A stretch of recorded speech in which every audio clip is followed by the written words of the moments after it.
말씀의 자리로 나아갈 텐데요. 계속해서 그들은 왜 실패했는가 이런 시리즈로 지금 말씀 나누고 있습니다. 오늘은 그 세 번째 시간이에요. 아합이란 이 인물에 대해서 같이 한번 나눠볼 텐데요. 좀 오늘 제목, 파리와 꿀벌이라는 제목인데요. 이 파리와 꿀벌의 뜻은 마지막에, 설교 마지막에 알려드리도록 할게요. 네, 여러분 이제 우리가 살아가면서요 이런 얘기 많이 들어보셨을 거예요. 인생은 만남의 연속이다. 그런 얘기 참 많이 들어보죠. 누구를 만나느냐에 따라서 우리의 인생이 정말 극적으로 바뀌기도 하고, 어떤 사람은 정말 좋은 길로 가기도 하고, 잘못된 만남으로 인해서 또 나쁜 길로 가기도 하고, 이런 부분들이 굉장히 많이 있기 때문에 만남에 대해서 굉장히 중요하게 생각을 합니다. 우리 인생의 첫 만남은 가족이었죠. 우리가 태어나자마자 본 사람들은 우리의 부모님, 또 형제 자매들이었어요. 그리고 자라나면서 계속 만남의 지경이 또 넓어졌어요. 처음에는 가족으로부터 시작했던 그 만남이 이제는 친구들로 넓어졌고, 또 학교라는 곳에 가면서 또 선생님도 만나게 됐죠. 그리고 또 선배들도 만나게 됐고, 또 더 나아가서는 뭐 직장에서의 만남도 이어지게 됐습니다. 그리고 정말 중요한 만남 있죠. 우리 청년 때 연인들, 만나는 교제하는 사람들, 또 나중에 또 이제 배우자까지도요. 굉장히 만남이 중요해요. 그런데 이런 만남이 얼마나 중요하냐면요, 일례적으로 사람들이 여기에 대해서 굉장히 신경 쓰는 부분이 드러난 그 분야가 자녀 교육인 것 같아요. 아이들에게 좋은 환경, 또 친구들을 만나게 해준다고 정말 녹물이 나오는 아파트로 일부러 이사를 가서 아이들에게 정말 일명 강남거지가 되기를 자처한 부모들, 그런 부모들의 이야기도 우리는 많이 들어볼 수 있습니다. 그리고 기러기 아빠를 선택한 사람들도 있죠. 결혼도 마찬가지예요. 최근에 제가 이제 기사를 검색하다가 눈에 띄는 이제 기사를 보게 되었습니다. 헤드라인이 있었어요. 이런 제목이었어요. 연애 실종 시대, 결혼 정보 회사는 호황. 이렇게 되어 있는 거예요. 좀 이상하죠? 지금 다들 이렇게 얘기하잖아요. 연애도 안 하고 결혼도 안 한다. 요즘 세대는 그렇게 말하는데 실제로 결혼 정보에서는 초호황을 지금 누리고 있다는 거예요. 보니까 자만추의 위험성을 일찍 간파한 사람들이 자만추는 안 되겠다. 결혼 정보에서 안전하게 나는 검증된 사람과 결혼하겠다. 이런 사람들이 점점 더 늘어나고 있다는 것이죠. 저도 제가 같이 사는 분이 나는 솔로 마니아예요. 그래서 매주 목요일마다 저는 반강제적으로 저녁에 밥을 먹어서 나는 솔로를 봅니다. 네, 우리 또 웃고 계시는 우리 청년들 지금 무슨 특집 하는지 알고 계실 거라 생각합니다. 네, 돌싱 특집 하고 있어요. 네, 가끔 이렇게 돌싱 특집을 하는데 그걸 보면 이제 직업이 공개됐습니다. 남녀. 스펙이 장난 아니에요. 뭐 재산도 진짜 많으신 분도 있고요. 스펙도 다 좋아요. 너무 다 잘 나가는 사람들이에요, 일명. 그런데 결혼 한 번으로 인생이 꺾인 사람들의 사연들이 나옵니다. 그러면서 이런 사례들이 이제 이런 걸 자꾸 사람들이 보게 되니까 사람들 간의 자연스러운 만남이 더욱더 위축되는 것 같아요. 내가 정말 한눈에 반해서 결혼했는데 이런 결과를 초래하면 안 되겠지? 그러니까 잘 알아보고 만나야겠지? 또 이런 사람들의 생각이 있는 것 같아요. 지금까지 여러분의 삶에서 있었던 많은 만남들을 한번 떠올려 보세요. 각자 어떤 사람에게는 나 인생을 바꾼 것 같은 의미 있는 만남을 경험한 청년들도 있을 거예요. 또 한편으로는 정말 내가 이 만남 때문에 내 인생 진짜 너무 180도 바뀌었다. 정말 기약하기도 싫은 그런 만남을 경험한 청년도 있을 거라고 생각합니다. 때로는 어떤 만남은요, 우리의 삶을 굉장히 풍요롭고 또 풍성하게 만들기도 했고, 또 어떨 때는 괴로운 시간들을 만들었을지도 모르겠어요. 그래서 우리는 늘 만남의 복을 두고 하나님께 이것을 간구해야 합니다. 하나님, 저에게 만남의 복을 주세요. 만나는 모든 사람들마다 선한 관계들이 이루어지게 해주세요. 이런 기도 여러분 빠지지 않고 하셔야 됩니다.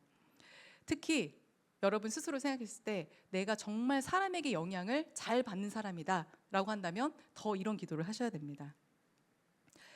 오늘 말씀에 등장하는 이 인물은요, 이 북이스라엘의 7대 왕이었던 아합이라는 사람이에요. 아합은 성경에 악한 왕의 대명사로 기록된 왕입니다. 근데 우리가 아합에 주목해야 될 이유가 있어요. 왜냐하면 잘못된 만남이 인생을 얼마나 악한 길로 향하게 하는지를 보여주는 가장 대표적인 사례가 이 아합이라는 왕의 그런 인생이라고 할 수 있어요.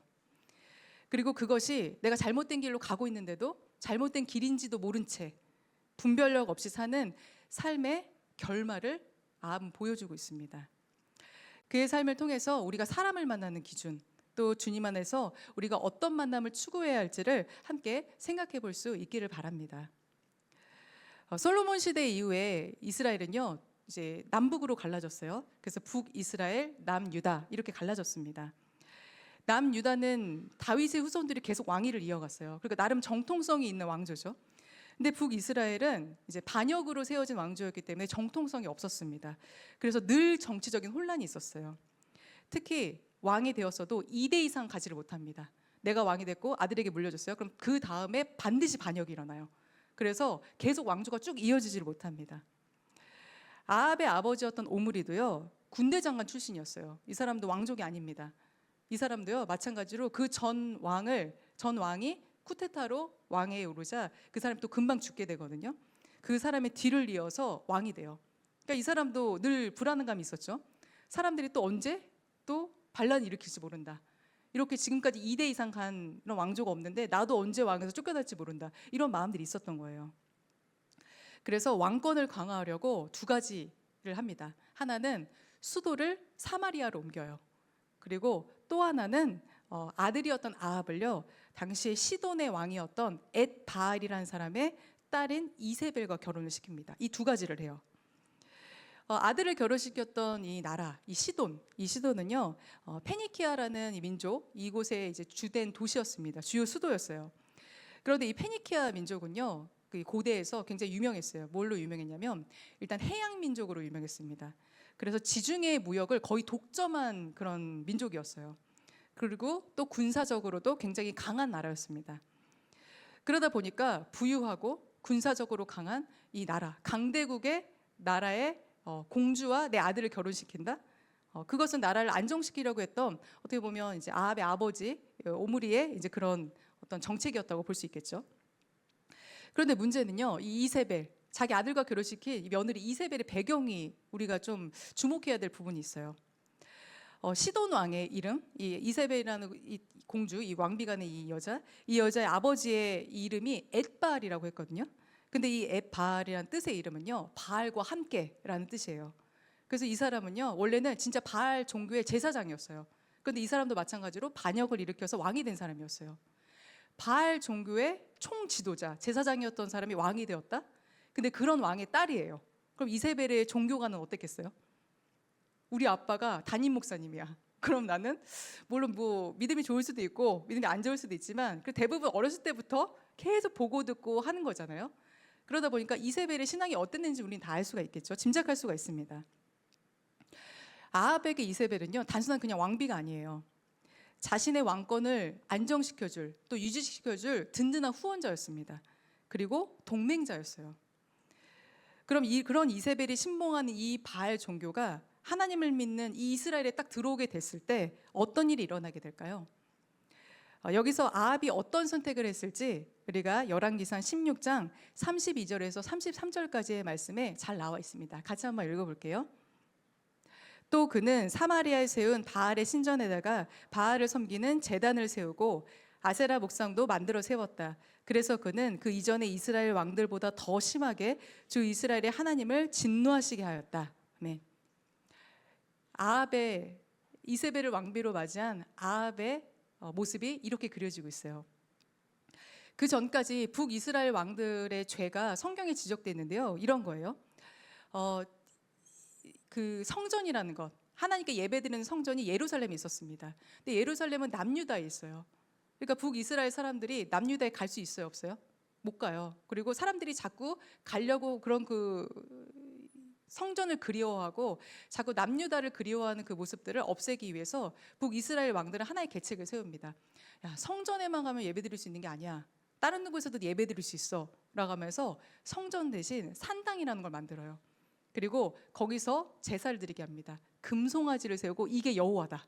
이게 하나님이다. 여기에다가 제사를 지내라. 이렇게 얘기를 해요. 그런데 우리 다 알고 있죠. 그 금송아지가 하나님 맞아요? 아니에요. 그런데도 이 금송아지가 하나님이라고 거기다 예배를 드리라고 합니다. 그런데 잘 생각해 보면 이 북이스라엘 왕들은요, 금송아지를 여호와라고 하긴 했지만 그래도 하나님을 알긴 아는 사람들이에요. 왜냐하면 그래도 이 금송아지를 하나님이라고 말하긴 하잖아요. 그런데 아합 때에 오면요, 죄의 클래스가 달라져요. 그 전까지는 그래도 산당이라는 곳에 가기도 하고, 물론 이제 우상을 섬기긴 하지만 그래도 하나님을 예배한다고 믿었어요. 그런데 아합은요, 본인이 엣바알이 됩니다. 바알 제사장이 돼요. 왕이 이제 하나님을 버리게 됩니다. 자기가 바알 신전을 만들어요. 그리고 거기에다가 제단을 세웁니다. 아합이 하나님을 몰라서 이런 일을 했을까요? 아니에요. 이스라엘 사람들은요, 종교 선택권이라는 게 없어요. 왜냐하면 이 사람들은 태어나면서부터 하나님께 선택받은 민족이기 때문에 당연히 하나님을 알고 하나님의 자녀, 하나님의 백성이라는 그런 생각과 신념을 가지고 살아갑니다. 그런 아합이 하나님을 버리고 바알 신봉자가 됐다는 거예요. 알면서도 말이죠. 그 이유는 무엇이었을까요? 그의 아내가 이세벨이었기 때문이죠. 아합은 아내에게 영향력을 본인이 주어서 여호와 신앙으로 아내를 돌아서게 만드는 게 아니라 자기가 악한 영향을 받아요. 아내에게 선한 영향을 미치지 못합니다. 그래서 반대로 자기가 우상 숭배자가 되어서 우상을 따르는 자가 되게 됩니다. 이 모습을 보면서 우리가 생각해 봐야 될 게 있어요. 지금 여러분 한참 연애도 합니다. 그리고 또 앞으로 결혼도 해야 되는 준비하는 시기를 우리가 다 보내고 있어요. 그런데 여러분 정말 깊게 우리가 이 시점에서 고민해 봐야 돼요. 지금 다 좋을 수 있어요. 내가 지금 만나는 사람, 또 내가 원하고 추구하는 이상형들이 있을 거예요. 다 어떻게 보면 겉으로는 좋아 보이는 조건과 모습일 수 있다는 거예요. 아합도요, 이세벨과 결혼하고 나서 왕권도 강화되고 나라도 부유해졌습니다. 조건이 다 좋아졌어요. 그런데 신앙의 문제에서는 또 그것을 시작으로 갈라지기 시작하는 이 가치관과 기준에서는 완전히 타락하고 말아요. 완전히 달랐기 때문에. 내가 만약에 내 영향력으로 저 사람을 내가 변화시킨다? 내가 믿지 않는 사람과 교제하고 그 사람과 좋은 조건이어서 결혼하는데 나는 믿고 나는 하나님 열심히 믿으니까 내가 그 사람을 변화시킬 수 있어? 이렇게 생각한다면요, 그거는 불가능한 미션이라고 제가 반드시 말씀드립니다. 특히 상대방이 신앙이 없다면, 또 종교가 다르다면, 더 나아가서 같은 기독교를 믿는데 신앙의 대화가 통하지 않아요. 신앙의 색깔이 달라요. 그러면 그거는 우리가 감당하기가 참 어렵습니다. 쉽지가 않아요. 왜냐하면 누군가에게 영향력을 준다는 건요, 내가 상대방보다 더 크고 더 넓고 더 깊은 사람이어야 영향을 줄 수 있다는 거예요. 그런데 여러분 한번 생각해 보세요. 아니, 스스로에게 먼저 질문해 보세요. 나는 정말 그렇게 크고 넓고 깊은 사람인가? 모든 것들을 다 품어주고 모든 그런 것들을 다 영향력을 내가 미칠 수 있을 정도로 내가 그런 사람인가? 한번 생각해 보세요. 왜 내가 같은 신앙에 있는 사람과 교제하고 앞으로 미래를 준비해야 되는가? 이것은 단순히 그 사람이 교회를 다닌가 안 다닌가 이거보다는요, 더 깊은 차원의 이야기예요. 왜냐하면 신앙은 한 사람의 인생에서 모든 가치관을 형성하는 토대라고 할 수 있어요. 이 세상이 내가 끝이라고 믿고 이 세상 가운데서 자기중심적으로 그냥 한탕주의로 사는 삶의 모든 결정과 선택, 이 한 가지가 있어요. 또 하나는 내가 이 삶이 끝이 아니라 이후에 영원한 생명이 있고 또 심판이 있음을 믿고 하나님을 두려워하면서 사는, 또 그렇게 이웃을 사랑하며 사는 결정과 선택으로 사는 삶이 있습니다. 이 모든 삶은요, 처음도 끝도 다를 수밖에 없어요. 시작도 다르고 끝도 다릅니다. 모든 생각과 가치관이 다 달라져요. 그 선택과 결정의 결과를 아합이라는 사람이 잘 보여주고 있어요. 왜냐하면 신앙의 방향이 바뀌면서 아합은 악한 길로만 향하게 되거든요. 그걸 잘 보여주는 사례가 오늘 본문에 등장하는 내용입니다. 오늘 본문 19절의 말씀인데요, 같이 한번 읽어보겠습니다. 너는 그에게 다음과 같이 전하여라. 나 주가 말한다. 내가 살인을 하고 또 재산을 빼앗기까지 하였느냐? 나 주가 말한다. 개들이 나봇의 피를 핥은 바로 그곳에서 그 개들이 내 피도 핥을 것이다. 이 이야기의 배경을 좀 살펴보면요, 왕궁에서 가까운 곳에 나봇이라는 사람이 가진 포도원이 있었습니다. 그런데 아합은요, 왕궁 근처에 큰 정원을 만들 계획을 갖고 있었어요. 그런데 딱 보니까 나봇의 포도원이 있는 거예요. 근데 이 포도원은 사유재산이잖아요. 아무리 왕이어도 사유재산은 그냥 마음대로 뺏을 수 있어요? 아니, 안 돼요. 그래서 나봇에게 제안을 해요. 내가 이 왕궁 근처에 너가 있는 그 땅에다가 정원을 만들 건데 네 포도를 나한테 팔아라. 내가 정당한 값을 치러주겠다. 그리고 이거 원한다면 다른 더 좋은 포도원을 주겠다. 이렇게 얘기를 해요. 여러분 같으면 왕이 이런 제안을 하면 어떻게 하겠어요? 팔아야죠. 네, 좋은 값을 쳐주면 팔아야죠. 그런데 나봇은 거절합니다. 나봇은요, 임금의 명인데도 이런 이유로 거절해요. 이 땅은 내가 함부로 팔 수 없습니다. 왜냐하면 이 땅은 우리 조상 대대로 내려오는 땅이기 때문에 내가 함부로 처분할 수 없습니다. 이렇게 얘기해요. 사실 이 나봇은요, 하나님의 말씀을 지키려고 이렇게 얘기한 거예요. 왜냐하면 성경의 레위기를 보면 토지는 하나님이 주신 것이기 때문에 함부로 팔아서는 안 된다, 이렇게 기록돼 있어요. 아무리 내 재산이라도 하나님이 주신 조상 대대로 내려오는 땅을 함부로 처분하면 안 된다, 이렇게 돼 있는 거예요. 이건 율법이에요. 명령이에요. 나봇은 이것을 지킨 것이죠. 바알 천지가 된 세상에서 나봇은 말씀대로 살기를 결단한 거의 유일한 사람이었다는 거예요. 그런데 뜻밖의 저항에 부딪힌 이 아합은요, 굉장히 기분이 나빴겠죠. 그리고 마음이 상합니다. 그래서 침상에 돌아 누운 채로 밥도 먹지 않고 그냥 낑낑대고 있었어요. 그런데 이 모습을 봤던 이세벨이 하나의 제안을 합니다. 왜 그러고 있어요? 못 가지면 뺏으면 되잖아요. 이렇게 얘기를 해요. 이세벨은 술수를 써서 나봇이 임금을 저주했다는 반역죄를 씌우기로 합니다. 그래서 거짓 증인을 세우기로 해요. 그리고 나봇을 결국에는 반역죄로 몰아가서 돌로 쳐 죽이고 반역죄로 재산을 몰수하는 형벌을 내려요. 강제로 그 포도원을 빼앗습니다. 그런데 여러분, 왕의 역할이 뭐예요? 왕은요, 백성을 지키고 보호해 주는 게 왕이죠. 원래는 지도자잖아요. 최종 책임자잖아요, 그 나라에. 그런데 고작 포도원을 뺏겠다고 문서를 위조하고 거짓 증인을 세워서 누명을 씌운 다음에 사람을 죽여요. 왕이요. 그리고 재산을 강제로 빼앗죠. 이거는 임금답지도 못하고 인간답지도 못합니다. 이세벨이 이런 제안을 했을 때 만약에 제대로 된 왕이라면 이 왕비의 제안을 꾸짖었을 거예요. 그렇게 하면 안 된다고. 아무리 내가 갖고 싶어도 그건 아닌 것 같다, 이렇게 말하는 게 맞겠죠. 그리고 자기의 뜻을 돌이켰을 거예요. 그런데 분별력을 잃은 이 아합은요, 자기의 역할이 무엇인지, 그리고 내가 어떻게 탐욕을 다스려야 되는지조차도 분간하지 못하는 지경에 이르게 됩니다. 이세벨의 이 악한 영향력에 의해서 말이죠. 나봇의 이 포도원 사건은 결국 이런 지도자, 분별력을 잃고 악함을 향해 달려가는 이 지도자가 다스리는 사회, 그리고 바알 신앙이 판치는 사회의 단면을 보여주고 있어요. 악함으로 모두가 달려가요. 그런데도 모두가 거기에 동조를 합니다. 그럴 수도 있지. 아합이 이세벨에게 받은 악영향은 다시 사회 지도층에게 영향을 미쳐요. 지배층에게. 왕이 그렇기 때문에 귀족들도 그렇게 해도 된다고 생각을 하게 됩니다. 그리고 다시 그 영향은 아래에 있는 더 백성에게 영향을 미치게 돼요. 그래서 결국은 북이스라엘 전체가 다 썩어 들어가게 돼요. 도덕과 모든 상식들이 다 타락하게 되는 것이죠. 그런 게 놀라운 건요, 이 역사의 기록에 따르면 아합 왕 때의 북이스라엘은요, 실제로 경제적으로 군사적으로 제일 강성했던 시기 중에 하나였어요. 놀랍지 않아요? 사회는 썩어 들어가고 있는데 나라는 부강해지고 있었다는 거예요. 겉으로는 모든 게 풍족하고 안정된 사회 같아 보였지만 내부적으로 북이스라엘은 타락해가고 있었다는 것이죠. 우리 역시도 사실은 마찬가지예요. 우리는 좋든 싫든 누군가와 다 영향을 주고받으며 살아갑니다.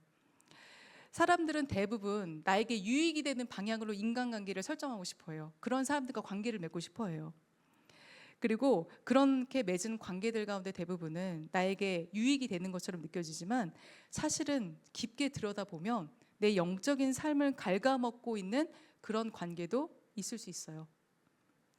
나도 모르게 동조하고 그게 옳다고 생각하게 만드는 것, 그런 관계도 있다는 거예요. 사실은 하나님 관점에서 그게 아닌데도 말이죠. 그래서 여러분 주위의 관계들을 잘 살펴보셔야 됩니다. 과연 이 관계가 하나님이 보시기에 괜찮은 관계인가? 나는 그 사람과 지금 어떤 영향을 주고받고 있는가? 이거에 대해서 깊게 생각해 봐야 돼요. 그런데 여러분, 아합이라고요, 주위에 이렇게 악한 사람만 있었을까요? 어떻게 생각하세요? 아니에요. 하나님께서는 아합 주변에도 하나님의 사람을 두셨습니다. 악한 사람만 있었던 게 아니에요. 대표적으로 엘리야와 미가야 선지자라는 사람이 있었습니다. 아합의 이 바알 숭배를 보다 못한 하나님께서는 엘리야 선지자를 보내서 잘못을 지적하셨습니다. 가뭄이 들 거를 예언하셨고요. 또 갈멜산에서 우상의 제사장 850명과 대결을 통해서 누가 참신인지를 보여주셨어요. 그 대결에서 하나님을 믿는 엘리야가 승리하게 되거든요. 그리고 오늘 본문에서처럼 나봇의 포도원을 강탈한 이 사건, 이 사건이 일어났을 때도 하나님께서 엘리야 선지자를 또 보내요. 아합에게. 그래서 심판을 예고하십니다.